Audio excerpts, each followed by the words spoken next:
വിശദമായ വാർത്തകളിലേക്ക്. പിതൃസ്മരണയിൽ ബലിതർപ്പണം നടത്തിയ ആയിരങ്ങൾ കനത്ത മഴയെ പോലും അവഗണിച്ചാണ് ഭക്തർ ബലിതർപ്പണം നടത്തിയത്.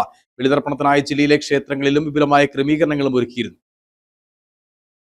പിതൃമോക്ഷത്തിനായി ബലിയർപ്പിക്കുന്നു എന്നാണ് ഹൈന്ദവ വിശ്വാസം. എള്ള, ഉണക്കലരി, വെള്ളം, ദർഭപ്പുല്ല്, പൂക്കൾ എന്നിവയാണ് പൂജാദ്രവ്യങ്ങൾ. നദിക്കരകളിലോ ക്ഷേത്രങ്ങളിലോ പ്രത്യേകം തയ്യാറാക്കിയ ബലിത്തറകളിലോ ആണ് തർപ്പണം നടത്തി വരുന്നത്. ഇന്ന് രാവിലെ 4:30 മുതൽ ഉച്ചയ്ക്ക് 11 മണി വരെയാണ് ബലിതർപ്പണം നടന്നത്. സ്ത്രീകളും കുട്ടികളും അടക്കം നൂറുകണക്കിന് ഭക്തരാണ് ബലിതർപ്പണ ചടങ്ങുകളിൽ പങ്കെടുത്തത്.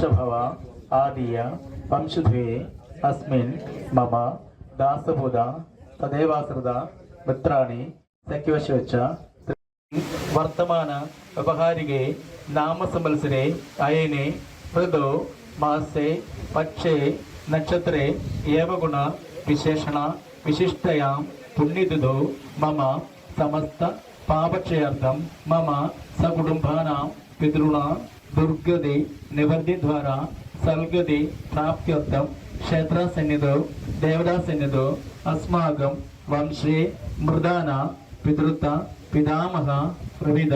ക്ഷേത്രങ്ങളിലും കടവുകളിലും ബലിതർപ്പണത്തിനായി വിപുലമായ ഒരുക്കങ്ങളാണ് ഉണ്ടായിരുന്നത്. പെയ്തിറങ്ങിയ മഴത്തുള്ളികളെ അനുഗ്രഹമായി കണ്ട് ആയിരക്കണക്കിന് വിശ്വാസികൾ പെരിയാറിനെ സാക്ഷിയാക്കി ബലിതർപ്പണം നടത്തി. പിതൃസ്മരണയിൽ തർപ്പണം നടത്തുന്നതിനിടെ പലരുടെയും കണ്ണുകൾ ഈറനണിഞ്ഞു. ജില്ലയിൽ വിവിധ ക്ഷേത്രങ്ങളിൽ ബലിതർപ്പണത്തിന് കൂടുതൽ സൗകര്യങ്ങൾ ഒരുക്കിയിരുന്നു. ജില്ലയിലെ വിവിധ ക്ഷേത്രങ്ങളിലായി ആയിരക്കണക്കിന് ഭക്തരാണ് ബലിതർപ്പണം നടത്തി സായുജ്യമടഞ്ഞത്. പെരിയാറിന്റെ തീരത്തുള്ള ക്ഷേത്രങ്ങളിലാണ് ബലിതർപ്പണത്തിന് തിരക്ക് കൂടുതലായും ഉണ്ടായത്. ജില്ലയിലാകമാനം ലക്ഷത്തിലധികം ഭക്തർ ബലിതർപ്പണം നടത്തി സായുജ്യമടഞ്ഞു. പിതൃപൂജയും വഴിപാടുകളും ക്ഷേത്രത്തിൽ നടക്കുകയും ചെയ്തു. Idukki vision news, Upputhara.